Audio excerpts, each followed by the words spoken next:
Max never thought he would see Lyra again after that summer 20 years ago. The night sky glowed purple above the cornfields as Max Harper sat on his porch, looking up at the stars. He often found himself doing this lately, wondering what might be out there in the vast unknown.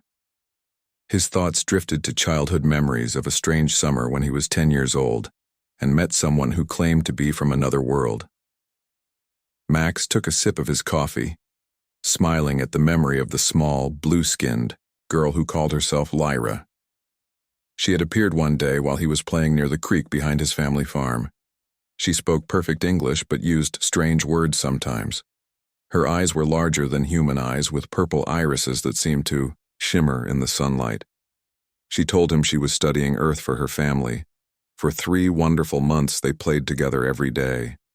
She showed him strange toys that floated in the air, and once made a small rock glow just by touching it. Max had believed her completely, as children often do when faced with the extraordinary. They became fast friends, sharing secrets and adventures. On their last day together, sitting by the creek watching the sunset, Max had jokingly proposed to her with a ring made of twisted grass. "You could come back when we grow up and we could get married," he had said, laughing. She had taken the grass ring very seriously, slipping it onto her slender blue finger, and nodded. "I accept your proposal. Human Max Harper. I will return when the time is right." The next day she was gone. Her family had finished their research, she explained in a note left in their secret hollow tree. She would return to her home planet far beyond what humans could see in the night sky. As Max grew older, he gradually convinced himself that Lyra had been an imaginary friend created by a lonely farm boy. She became a story he sometimes told at parties, making people laugh at his vivid childhood imagination. A bright flash of light interrupted his thoughts. The coffee mug slipped from his hand, shattering on the wooden porch as a small craft no bigger than a car descended silently from the clouds, landing gracefully in the field in front of his house. The door of the craft slid open and a tall figure stepped out, moving with fluid grace toward his porch. The visitor wore a simple silver suit that caught the moonlight, but what made Max freeze was the unmistakable blue skin and large purple eyes. Lyra, she was taller now, of course, standing, about 6 feet with elegant limbs. Her face had matured, but those eyes were exactly the same. She stopped at the bottom of the porch steps and looked up at him. "I have returned, Max Harper, as promised." Max could barely breathe. She was real. She had always been real, but why now? "I have completed my studies of 17 solar systems, earned my place as an ambassador, and prepared everything necessary for our union." Max stared at her, confused. "Our union?" Lyra reached into a pocket and pulled out something, small and brown. It was the grass ring he had made 20 years ago, now preserved somehow, looking exactly as it had the day he twisted it together. "You proposed a marriage agreement. I accepted. Now I have returned to fulfill the contract." "But that was just a joke," Max stammered. "I was 10 years old." Lyra tilted her head, confusion crossing her face. "In my culture, proposals are sacred, whether made by children or adults. The intent carries forward through time. I have prepared for this moment for 20 of your Earth years." Max ran his hands through his hair, trying to process the situation. This beautiful alien woman had taken a childhood game seriously and had spent 2 decades preparing to marry him. Lily from the diner is going to lose her mind, Max thought randomly. Seeing his confusion, Lyra stepped closer. "I understand this is surprising. My research indicates human mating rituals are complex and proposals often occur multiple times. I am prepared to court you properly if that is required." Max found himself laughing, not from mockery, but from the sheer absurdity. "I need a minute to process this, Lyra. Please come inside." As they sat in his kitchen, Max learned that Lyra was now an important diplomat for her people. The Asterians, as they called themselves, had been watching Earth for centuries. They believed the time was approaching for first official contact, and marriages between their species could help ease relations. "You would be the first human male to marry an Asterian," Lyra explained.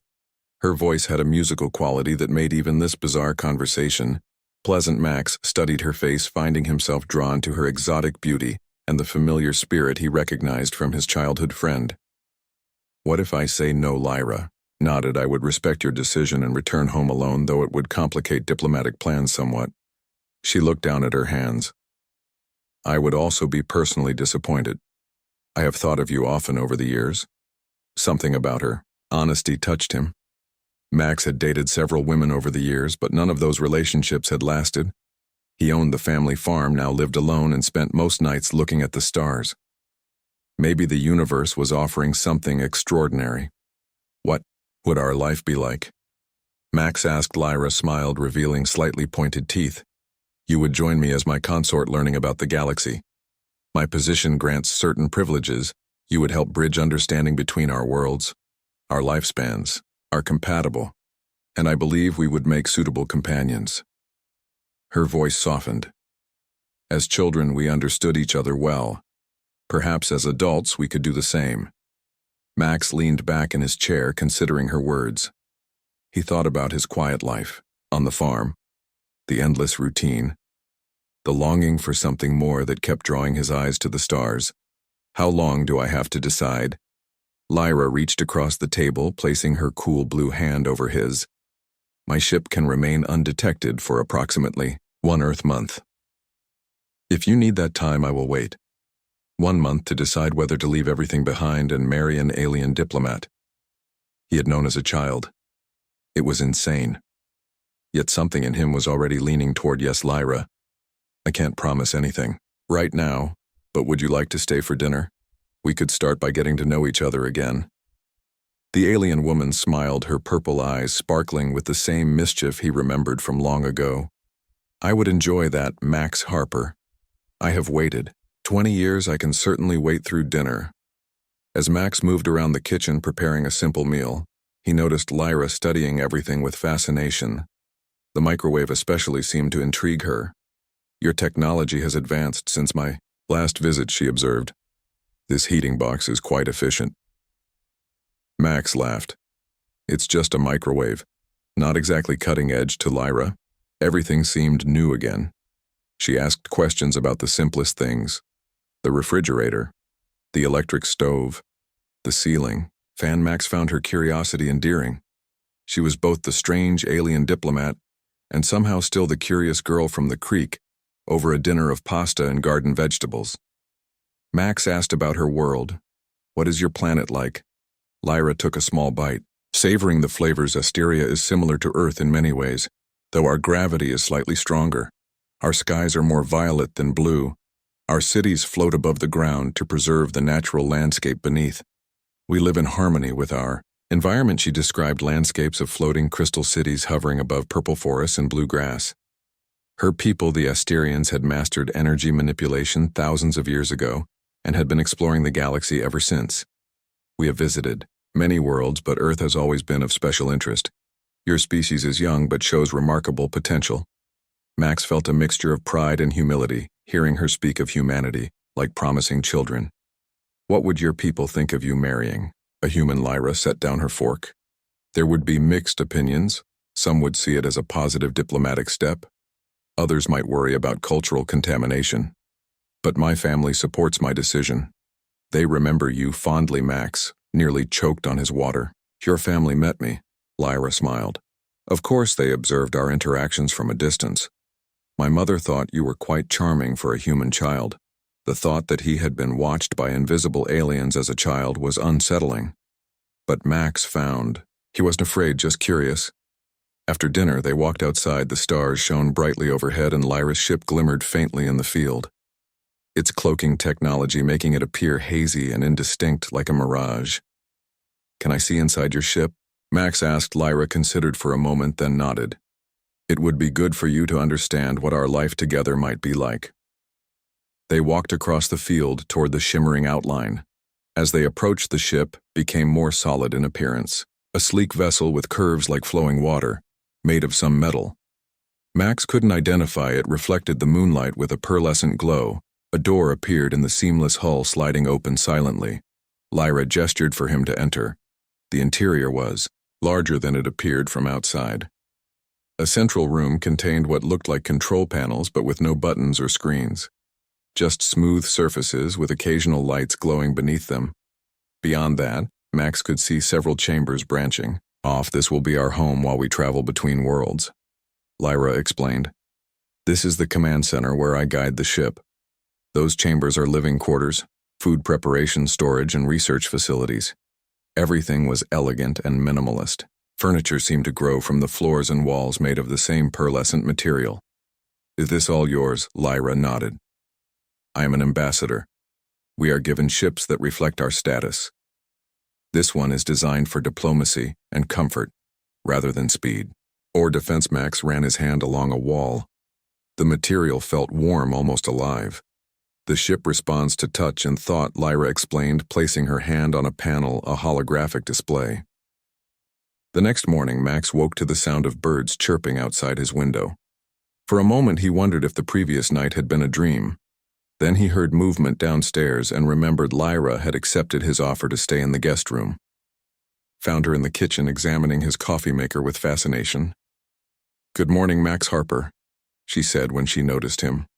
Her blue skin seemed to glow in the morning sunlight streaming through the windows. "I hope you slept well, better than I expected. Considering an alien diplomat is in my house," Max said with a smile. He moved to the coffee maker and showed her how it worked. "This makes a drink we use to wake up in the morning. Want to try some?" Lyra nodded, watching carefully as he prepared 2 cups. She accepted hers, taking a small sip. Her large purple eyes widened. "Interesting. The bitterness is balanced by complex flavor notes. It has stimulant properties." Max nodded. "Caffeine gets most humans through the day." They sat at the kitchen table, coffee in hand as morning light filled the room. Max still found it hard to believe she was real, sitting across from him in his farmhouse kitchen. "So what happens now?" Max asked. "I mean, during this month, while I decide," Lyra set her cup down, "I thought, perhaps I could learn about your life here while you learn about mine and my people. It would help you make an informed decision." "That makes sense." Max had responsibilities on the farm, but nothing that would prevent him from spending time with her. He ran a small but successful organic operation with help from a few part-time workers during busy seasons. This time of year, things were relatively quiet. "I need to check on some things around the farm this morning," Max said. "Would you like to come along, see what I do?" Lyra nodded eagerly. "I would be most interested to observe your agricultural practices." Max laughed at her formal way of saying she wanted to see the farm. "You might want different clothes, though. That suit probably isn't great for farm work." Lyra touched a small device on her wrist, and her silver suit shimmered before changing color and texture, transforming into something resembling jeans and a simple blue shirt. "Is this more appropriate?" she asked. Max stared in amazement. "How did you do that?" "Molecular reconfiguration. My suit adapts to various environments and social contexts." After breakfast, they walked the property. Max showed her the fields of corn and vegetables, the small orchard of apple trees, the chicken coop, and the barn where he kept equipment. Lyra asked thoughtful questions about everything from soil composition to seasonal growing patterns. "You seem to work in harmony with your environment," she observed as they walked between rows of vegetables. "Unlike some human agricultural methods I have studied." Max nodded. "I try to. Organic farming is about working with nature, not against it. My parents started converting the farm when I was young. I continued after they retired and moved to Florida." He bent down, pulling a carrot from the ground and brushing off the soil. "Want to try one fresh from the earth?" Lyra accepted the carrot, examining it before taking a bite. "The sweetness and texture are superior to synthesized versions," she said approvingly as the morning continued. Max found himself enjoying Lyra's company. Her questions made him think about his work in new ways. Her perspective was refreshing. After the farm tour, they returned to the house for lunch. In the afternoon, Lyra suggested they visit the creek where they had played as children. Max agreed, feeling a strange mix of nostalgia and disbelief as they walked the familiar path through the woods. The creek looked smaller than Max remembered, as adults often find childhood places. But the large rocks where they had sat remained unchanged. Water bubbled over stones, creating a peaceful soundtrack. Lyra walked to the exact spot where Max had given her the grass ring. "I remember every moment we spent here," she said softly. It formed my understanding of humans. Max sat on one of the rocks watching her. You based your impression of all humans on a 10-year-old farm kid. She laughed, a melodic sound. I had other data points, of course. But you showed kindness, curiosity, and imagination. Those are traits my people value. Max picked up a flat stone and skipped it across the water. 4 bounces. You taught me how to do that? He remembered I could never get more than 2 skips before meeting you. Lyra selected her own stone and with perfect form sent it skipping 7 times across the creek. I still hold the record, she said with a mischievous smile. They spent the afternoon by the creek reminiscing about their childhood adventures. Lyra remembered details Max had forgotten. The time they built a fort from fallen branches. The day they followed a fox to its den. The afternoon when a sudden rainstorm forced them to shelter in a hollow tree.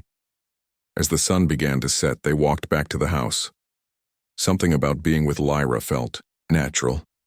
Despite the extraordinary circumstances that evening after dinner, Max decided Lyra should experience more of human culture. Have you ever watched a movie? He asked. Lyra tilted her head. We have studied human entertainment, but I have not participated in the experience as humans do. Max smiled.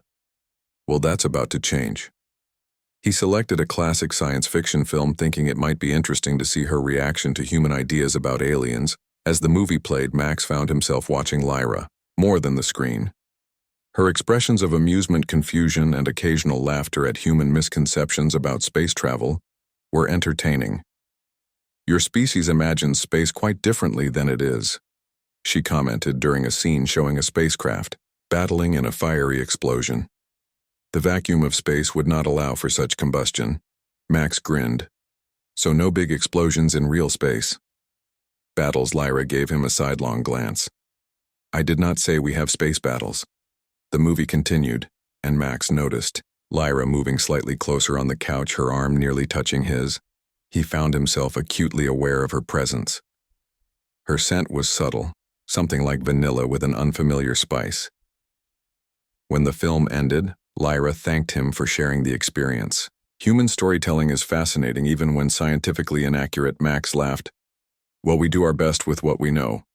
Over the next few days, they fell into a comfortable routine. Mornings were spent on farm work, which Lyra approached with enthusiasm and surprising strength. The afternoons exploring the area around the farm.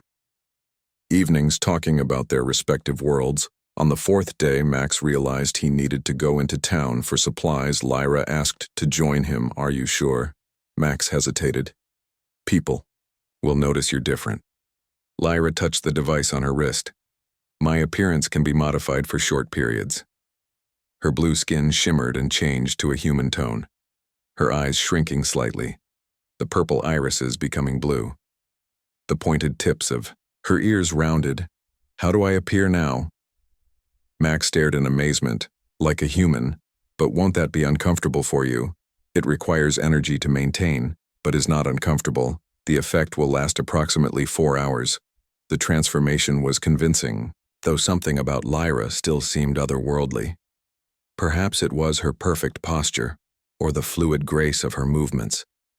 They drove to town in Max's old pickup truck, Lyra watching the landscape with interest. The small farming community of Riverdale consisted of a main street with essential businesses, a diner, a hardware store, a small grocery, and a few other shops. Max parked in front of the grocery store. As they walked in, he nodded to familiar faces. Most people knew him as one of the local farmers. The grocery store's owner, Patty, waved from behind the counter. Max, honey, good to see you. She looked at Lyra with interest. And who is your friend? This is Lyra, Max said, hesitating before adding, she's visiting from out of town. Lyra extended her hand as she had observed humans do in greeting. It is a pleasure to meet you. Patty shook her hand. Well, any friend of Max is welcome here. Your accent is lovely. Where are you from? Dear Lyra smiled, responding with the prepared answer they had discussed. Far north, very small town. You would not know it. They moved through the store gathering supplies, Max watching nervously as Lyra interacted with various items, fascinated by packaging and brands. At the hardware section, Max selected some tools while Lyra examined everything with curiosity. As they were checking out, a tall woman with blonde hair approached Max, her face lighting up when she saw him. "Max Harper, where have you been hiding? The monthly town meeting was yesterday, and you missed it." Max turned, recognizing Kate, the town's librarian and his friend since high school. "Sorry, Kate. Been busy with the farm." Kate looked at Lyra with undisguised curiosity. "And busy with other things, it seems." Kate West. She introduced herself, extending a hand to Lyra, town librarian and Max's oldest friend who knows all his secrets. Lyra shook her hand with perfect composure. "Lyra, an old friend reunited with Max recently." Kate raised an eyebrow. "Old friend. Funny. Max never mentioned you before." Her tone was light, but Max could hear the suspicion. "We knew each other as children," Lyra said smoothly, "but I moved away. We recently reconnected." Kate looked between them. Max could see her forming questions. He quickly finished paying for their items. "We should get going. Those chickens won't feed themselves." "Nice seeing you." Kate smiled. "But you have to bring your friend to the diner. Friday night, it's live music night. Everyone will want to meet her." Before Max could decline, Lyra spoke. "We would be delighted to attend." As they loaded supplies into the truck, Max sighed. "Friday night at the diner, with the whole town watching. Are you sure that's a good idea?" Lyra placed a bag in the truck bed. "Your friend Kate seems intelligent and protective of you, I believe. She is suspicious of my sudden appearance. Learning more about human social gatherings would be valuable, and maintaining your normal social activities while I am here seems logical." By the end of the first week, Max had grown accustomed to Lyra's presence in his home. She had integrated herself into his daily routine, helping with farm chores and learning to cook simple human meals. She was a quick study, mastering the use of kitchen appliances and tools within days. That night after dinner, they sat on the porch watching the stars appear one by one. Lyra pointed to a faint cluster barely visible to the human eye. "My home system is there," she said, "though your telescopes cannot yet resolve it." Clearly, Max looked at the distant pinpoints of light, trying to imagine Lyra's world. The glowing cities floating above blue grass and purple forests. The alien people going about their daily lives. "Tell me more about your family," he said. Lyra smiled. "My family unit consists of my parents and 2 siblings. My mother is a biological researcher, which is why we came to Earth originally. My father is an engineer specializing in gravitational systems. My sister follows my mother's path, studying biology. My brother is still choosing his specialization." "They sound normal," Max said, then laughed. "I mean, besides being blue. Aliens." Lyra nodded. "We are not so different in our family structures. My parents have been pair bonded for 60 Earth years. They encouraged my interest in diplomacy, despite its dangers." "Dangers?" Max asked. "Interspecies relations can be complex, sometimes hostile. Not all worlds welcome visitors." Lyra touched a barely visible scar along her neck. This was from a first contact mission that became violent. She spoke matter-of-factly, but Max could sense painful memories behind her words. "Is Earth considered dangerous?" Lyra considered, "We classify Earth as potentially volatile. Your species has great capacity for both compassion and violence. You make war on each other, yet show remarkable kindness to strangers and even other species. Your technological development is outpacing your social evolution, which creates risk." Max frowned. "So were the problem children of the galaxy." Lyra touched his hand gently. "Not problems, challenges and opportunities. Many Asterians admire humans for your resilience and creativity. Your art, music, and literature are studied with great interest. You feel emotions deeply. We find that fascinating." Max was surprised. "You study our arts." Lyra nodded with passion. "Your Shakespeare is particularly appreciated. The depth of emotional expression is considered masterful. Some of our diplomatic training includes studying human literature to better understand your species' communication patterns." The thought of alien diplomats reading Shakespeare to understand humans made Max laugh. "What do you find amusing?" Lyra asked, just trying to imagine aliens quoting Hamlet. Lyra smiled, then, in a perfect theatrical voice, recited, "To be or not to be, that is the question." Max stared at her in amazement. That was incredible. "My vocal training includes mimicry of various speech patterns." Lyra explained, "I can reproduce most human voices and accents as." The evening grew cooler. They moved inside. Max built a fire in the living room fireplace. Lyra watched the flames with fascination. Fire is rarely used on Asteria, except in ceremonial settings. She explained, "Our energy sources are less primitive." Her eyes widened. "But this is lovely. The variable light patterns and warmth are quite pleasant." They sat on the couch watching the flames, Lyra closer than she had been before. Max found himself increasingly aware of her presence. The alienness of her had somehow become familiar over the past week. Her blue skin and large eyes no longer seemed strange, just uniquely. "Lyra, do your people have music?" Max asked. Lyra brightened. "Yes, though quite different from yours. Would you like to hear some?" When Max nodded, she touched the device on her wrist. A haunting melody filled the room. Unlike anything Max had heard before, it seemed to shift and flow like water with tones his ears could barely detect. "This is a traditional Asterian composition," she explained, "designed to evoke the feeling of our twin moons rising over the crystal lakes." Max closed his eyes, listening. The music created images in his mind of alien landscapes, shimmering water reflecting purple skies. It was beautiful, but somehow melancholy as. "All your music," this sad Lyra looked surprised. "Not sad. Contemplative Asterians believe beauty must acknowledge the passage of time and the impermanence of all things." When the music ended, a comfortable silence fell between them. Max realized how natural it felt sitting with Lyra, how easily she had fit into his life. "Would you like to see more of Earth while you're here?" he asked suddenly. "I mean beyond just my farm and the town. Maybe we could take a trip." Lyra looked pleased. "I would enjoy that very much." "What would you suggest?" Max thought for a moment. There was a national park about 3 hours' drive away with stunning mountain views and lakes. Maybe we could go there for a couple of days. "I could show you more of what makes Earth special," Lyra agreed enthusiastically. "I have studied Earth's natural environments, but experiencing them directly would be valuable." The next morning they packed for their trip. Max worried about Lyra's disguise holding for multiple days, but she assured him the technology could maintain a human appearance with periodic recharging. They set out early, Max driving his truck along country roads that gradually led toward the mountains. Lyra watched the changing landscape with fascination, asking questions about the ecology and geography.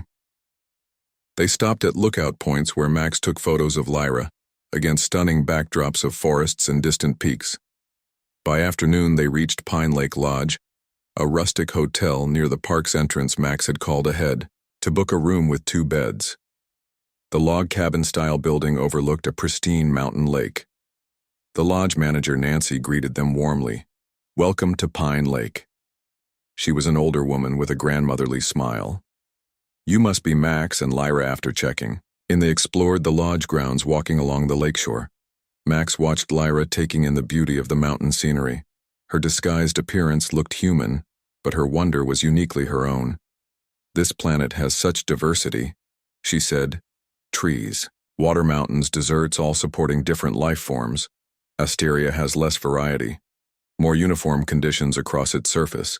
They had dinner in the lodge restaurant, Max introducing Lyra to more human foods. She particularly enjoyed the locally caught trout, describing the flavor as reminiscent of a delicacy from her world. After dinner, they joined other guests around a campfire, where a local guide told stories about the mountains, their history, geological features, and legends. Max watched Lyra, listening intently, absorbing everything about human culture. When they returned to their room, Lyra stood by the window looking out at the moonlight reflecting on the lake. "Your moon is quite beautiful," she said. "We have 2 moons, but both are smaller than yours. Their combined light is similar, though." Max joined her at the window. The view was stunning, moonlight creating a silver path across the dark water mountains, rising like shadows in the background. "Tomorrow I will show you some hiking trails," Max said. There are waterfalls and meadows full of wildflowers this time of year. Lyra turned to him, her expression serious.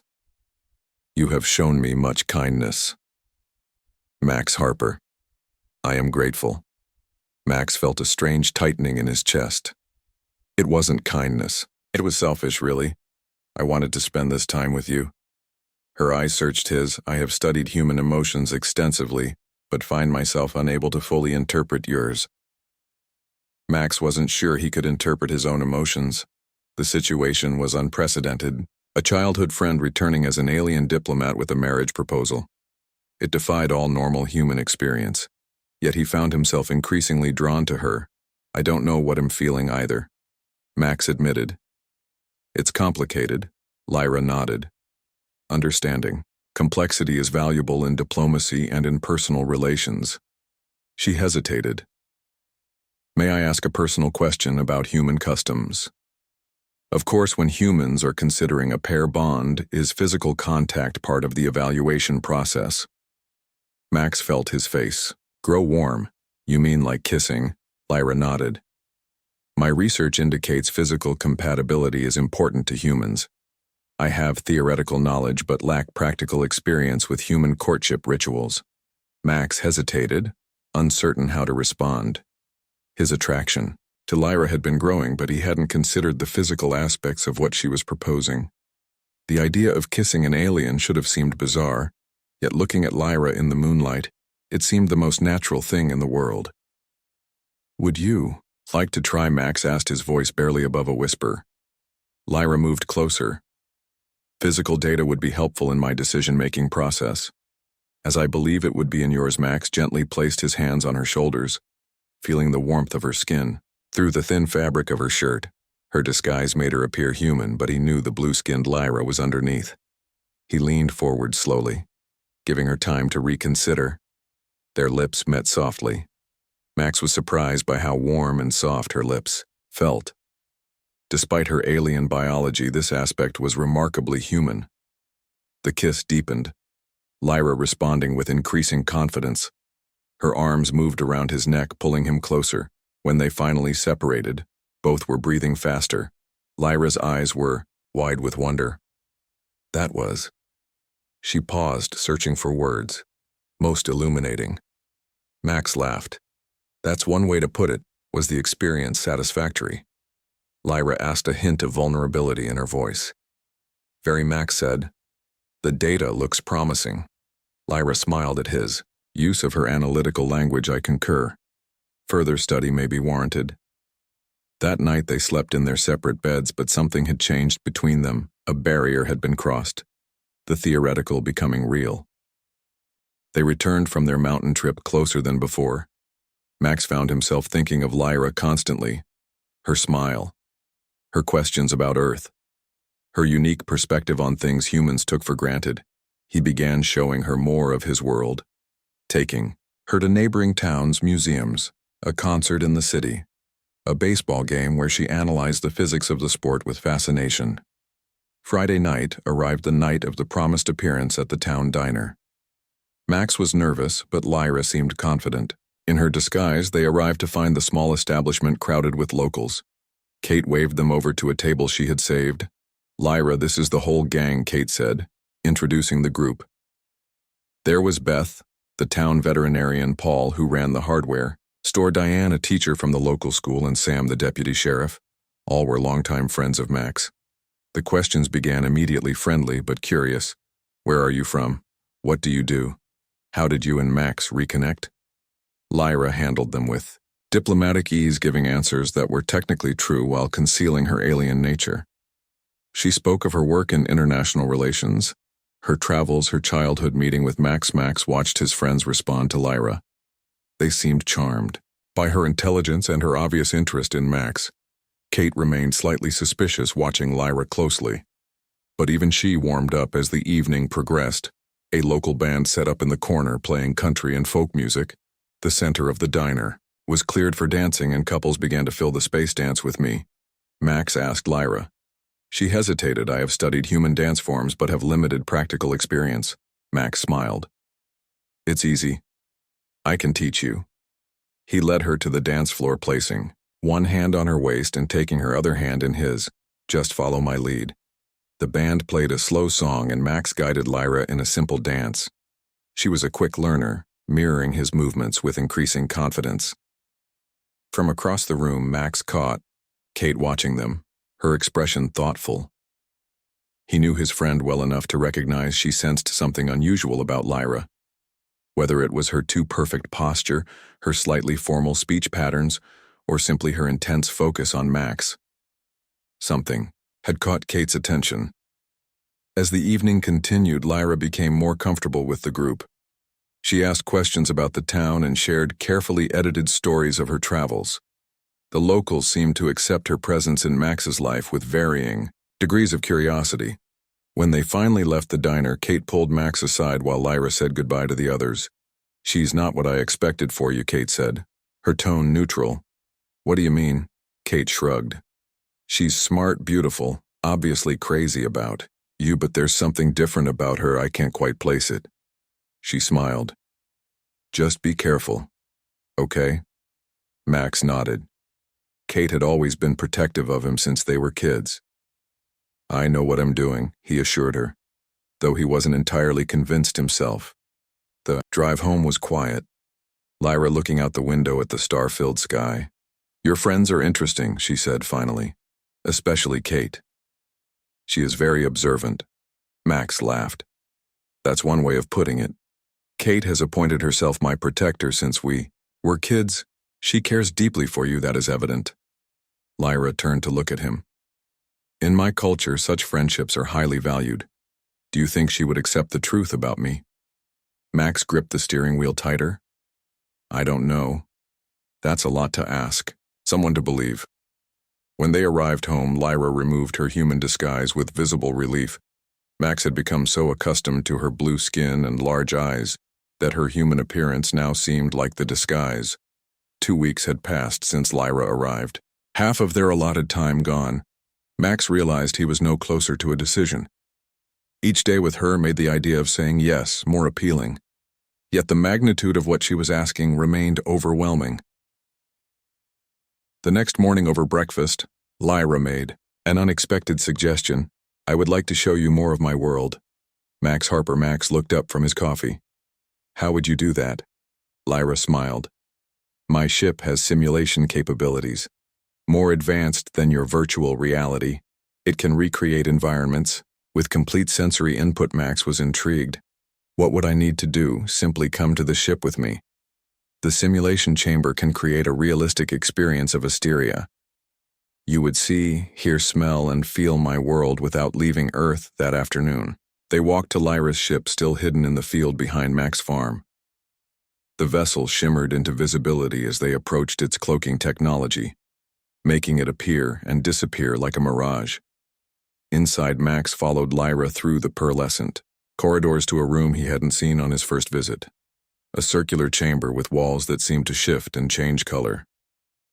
"This is a sensory immersion chamber," Lyra explained. "It creates fully interactive environments based on stored data." She touched a control panel on the wall. "Please remove your shoes. The floor will provide tactile feedback." Max did as instructed, standing in his socks in the center of the room. "Are you ready to see?" Asteria. Max nodded, both nervous and excited.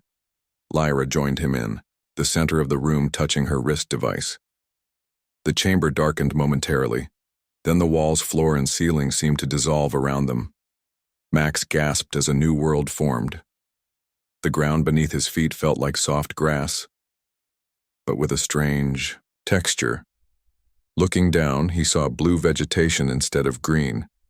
The sky above was a deep violet with 2 small moons visible despite the daylight. 3 suns of different sizes and colors hung in the sky, casting multiple shadows around them. They stood in a meadow of blue grass dotted with crystalline flowers that chimed softly in the breeze. In the distance, floating cities hovered above the landscape, structures of impossible geometry and pearlescent material, similar to Lyra's ship, but on a massive scale. Vehicles moved between the structures, following invisible paths. "This is the central province of Asteria," Lyra said. "My home." The air felt different somehow, richer with unfamiliar scents. Sweet floral notes mixed with something like cinnamon, but not quite distant sounds reached them musical tones that might have been language or technology. Max turned in a slow circle, taking in the alien landscape. "Is this exactly how it looks?" Lyra nodded. "The simulation draws from my memories and ship data. It is accurate in all sensory aspects." She led him through the meadow. The temperature was perfect, not too warm or cool.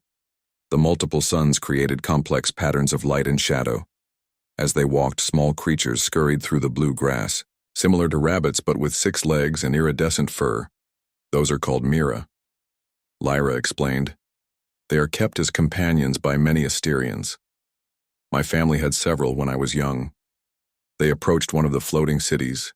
It hovered approximately 100 feet above the ground with graceful bridges connecting it to the surface. The architecture was organic flowing structures that seemed to grow rather than being built. Large transparent sections revealed activity within. "My home city," Lyra said with obvious affection. "Would you like to see more?" Max nodded, still overwhelmed by the alien beauty surrounding them. The simulation shifted. They now stood within the city streets of smooth, pearlescent material, curved between structures of various sizes. Asterians moved about their daily lives. Blue-skinned like Lyra, but with variations in height, build, and the shading of their skin. Some had hair in shades of silver white or purple. Others had intricate patterns on their skin that seemed to glow from within. The Asterians wore clothing similar to Lyra's suit, form-fitting, but with flowing elements that moved as they walked. None seemed to notice Max and Lyra. "This is a memory simulation," Lyra explained. "They cannot see or interact with us, Max. Watch the aliens going about their lives." Some carried devices similar to Lyra's wrist unit. Others conversed in a language that sounded like music, more than speech. Young Asterians played in a park-like area, manipulating glowing energy fields into complex shapes. "It's beautiful," Max said. "And so peaceful harmony is highly valued in our culture," Lyra explained. "We had our violent periods thousands of years ago, but we evolved beyond conflict." They walked through the city, Max asking questions about everything he saw: the technology, the social structures, the daily lives of the Asterians. Lyra explained their educational system, their government, their arts. The simulation changed again, showing the interior of a dwelling. The walls were similar to the ship, pearlescent and seemingly alive. Furniture grew from the floors and walls, adjusting to the needs of the occupants. Windows looked out over the floating city and the blue landscape below. "This is my family home," Lyra said. 3 Asterians appeared in the room, an older couple and a younger female. Their features similar to Lyra's, though with subtle differences. "My parents and my sister," Lyra explained. "They cannot see us. This is just a memory." Max studied the aliens who would potentially become his family. They moved with the same grace as Lyra, their expressions animated as they conversed in their musical language. "What are they saying?" Max asked, discussing diplomatic strategies for a newly discovered world. Lyra translated. "My father believes in cautious approach. My mother favors bold engagement. My sister mediates between them." The simulation shifted again, showing a formal gathering. Asterians in elaborate clothing gathered in a grand hall. The ceiling opened to the violet sky, the multiple suns setting, creating a spectacular display of color. "This is a diplomatic ceremony," Lyra said. "Our equivalent of your United Nations, but with representatives from many worlds." The days continued to pass, Max and Lyra growing closer with each sunrise and sunset. They established routines that blended their worlds. Mornings working on the farm, afternoons exploring Earth or learning about Asteria through Lyra's stories, and simulations, evenings, sharing meals and watching the stars. 3 weeks had passed since Lyra's arrival. Their time growing short, Max found himself dreading the deadline. Every moment with her felt precious, yet the weight of decision pressed upon him. One evening, as they sat on the porch watching the sunset, Max turned to Lyra, a question that had been bothering him finally surfacing. "Why me?" he asked. "There must be better candidates for diplomatic marriage, more important humans with connections to governments or international organizations. Why choose a farmer from nowhere?" Lyra considered his question, her expression thoughtful. Diplomacy is not merely about political advantage. Max Harper. It requires genuine understanding and connection, she touched the preserved grass ring which she now wore on a chain around her neck.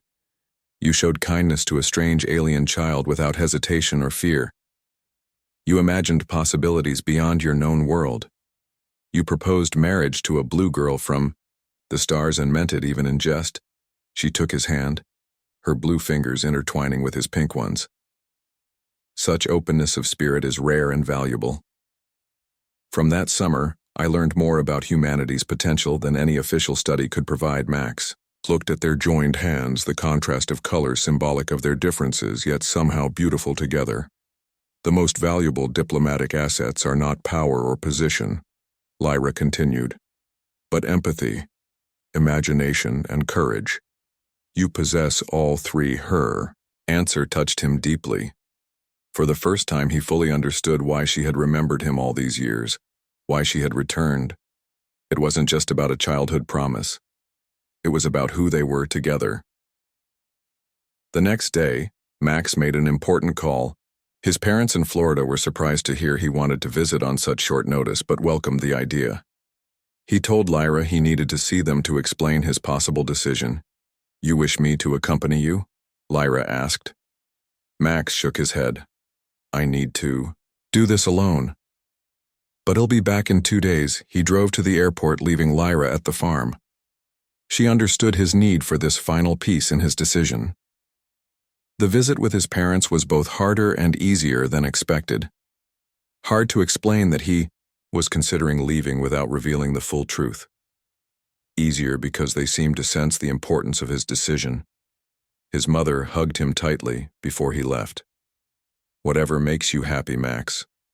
We raised you to follow your heart. His father, more practical, handed him paperwork. I'd been meaning to transfer the farm to you anyway, he said with a gruff voice. If you're going away, we'd better make it official. Max returned to the farm with clarity, the final pieces falling into place. When he arrived, Lyra was working in the garden harvesting vegetables. The sight of her blue skin against the green plants now seemed perfectly natural. She looked up as he approached her, expression hopeful. Did your visit provide the answers you sought? Max nodded. It did. I needed to make peace with leaving this place to say goodbye in my own way. Lyra stood wiping soil from her hands. You have decided then? Max took her hands in his decision crystallizing as he spoke the words. Yes, Lyra of Asteria. I accept your proposal. Her purple eyes widened, joy spreading across her face. You will join with me. Max smiled. I will. But I have conditions. Lyra nodded. Negotiations are appropriate. Max laughed at her diplomatic phrasing. First, we maintain connection. With Earth visit regularly. Second, I want to bring seeds and plants from the farm. See if they can grow on Asteria. Third, he hesitated. We take it slow. Learn about each other fully before any formal ceremony. Lyra considered his terms. These are reasonable and achievable requests. Her formal tone broke as she smiled widely. I am pleased beyond measure, Max Harper. She threw her arms around him, an uncharacteristically spontaneous gesture. Max held her close, her alien form fitting perfectly against his human one. The remaining days passed in a whirlwind of preparation. Max made arrangements for the farm. Kate agreed to oversee the property in his absence. He selected seeds and plant samples to bring to Asteria, carefully labeled and preserved. Most difficult were the goodbyes. Though he could not tell the full truth, he informed his closest friends that he was leaving with Lyra for an extended period, to work with her in international relations, a partial truth. The reactions were mixed. Surprise. Concern. Well wishes. Kate was the only one who seemed to truly understand the magnitude of his decision. When he hugged her goodbye, she whispered, I always knew you'd find your way to the stars, Max. Stay in touch. However you can. The night before their departure. Max and Lyra sat on the porch looking up at the stars that would soon be their path. Lyra pointed out the direction they would travel. The journey will take 3 weeks, she explained, but you will experience it as much less time functions differently in fold space. Max took her hand. Are you sure about this? A human consort might complicate your diplomatic work. Lyra smiled. The Asterian diplomatic corps values diverse perspectives. Your human viewpoint will be considered an asset. Her voice softened. And I have carried you in my heart for 20 years, Max Harper. I am certain. The morning of departure dawned clear and bright. Max took a final walk around his farm, memorizing every detail. The fields, the barn, the old oak tree, the creek where it all began. Though Lyra promised they would return, he knew nothing would ever be the same. He packed lightly, clothes, photos, mementos, a jar of soil from the farm, family pictures, seeds from his best crops, books that represented human culture and thought, the essentials of Earth to carry to the stars. Lyra prepared her ship, running final diagnostics and creating space for Max's belongings. The vessel hummed with energy, ready for the journey ahead. As sunset approached, the time came. Lyra stood at the ship's entrance, extending her hand to Max. The moment of truth. Max took one last look at the farmhouse, his home for all his life, the only world he had known. But when he turned to Lyra, her hand outstretched, her purple eyes filled with promise and adventure, the choice was clear.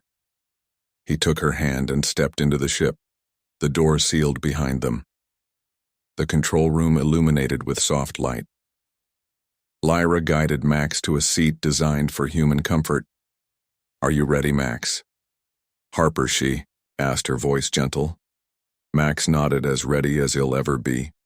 Lyra touched the control panel. The ship hummed louder. Through the viewing portal, Max watched his farm grow smaller, the fields, the house, the town beyond, all shrinking as they rose. Within minutes, Earth itself came into view, the blue planet suspended in blackness. Max caught his breath at the sight, his world so beautiful from a distance, so small against the vastness of space. I will show you wonders beyond imagination. Max Harper, Lyra promised, her hand finding his as the ship accelerated into the starfield. Max watched Earth recede, feeling not loss but expansion. His world was not becoming smaller but larger, including new planets, new species, new possibilities. And at the center of it all was Lyra, his childhood friend, his alien fiancée, his future. The ship entered fold space. Stars streaking past the viewport. Earth disappeared from view. Max felt Lyra's hand in his, warm and real, an anchor in this sea of strangeness. For a moment he remembered that summer day by the creek, a 10-year-old boy offering a twisted grass ring to a blue-skinned girl. How could he have known that childish gesture would lead him to the stars? 20 years ago, Max had joked about marrying an alien girl. Now that joke had become his greatest adventure. The ship accelerated toward distant stars, carrying them to Asteria, to new worlds, new challenges, new wonders. Max smiled at Lyra, feeling not fear but anticipation. What happens next? He asked. Lyra smiled, her purple eyes reflecting starlight. Everything, Max Harper. Everything. 3 weeks later by Earth time. Though it felt like mere days to Max, their ship approached Asteria. The blue and purple planet growing larger in the viewport, Lyra pointed out, features landmarks, cities. Max stared in wonder at his new home. The simulation had been accurate, but nothing compared to seeing the real planet. Its beauty, its alienness, its promise. As they descended toward the floating city Lyra had called home, Max saw Asterians gathering a welcoming committee for the diplomatic mission and its unusual companion. The first human to willingly journey to their world, Lyra turned to Max, her expression a mixture of joy and nervousness. Are you ready to meet my people? Max Harper. Max took a deep breath, feeling the weight of history on his shoulders. He would be the first, the example for human-Asterian relations. Everything he did would set precedent. His words, his actions, his choices would shape how these two species viewed each other. But looking at Lyra, her blue skin and purple eyes now more familiar to him than any human face, he knew this was right. This was where he was meant to be. The universe had brought them together twice across impossible distances for a purpose larger than either of them could have imagined. Max squeezed Lyra's hand, ready as he'll ever be. The ship touched down on a landing platform. Crystal spires rose around them, the alien city shimmering in the light of 3 suns. The door opened, revealing a crowd of blue-skinned figures waiting expectantly. Lyra stood tall, assuming her diplomatic posture, but kept her hand firmly in Max. Together, they stepped forward into the light of an alien world. The crowd murmured at the sight of Max, the first human many had ever seen in person. At the front stood a group that resembled Lyra family. Max guessed from their similar features. Though nervous, he raised his hand in greeting.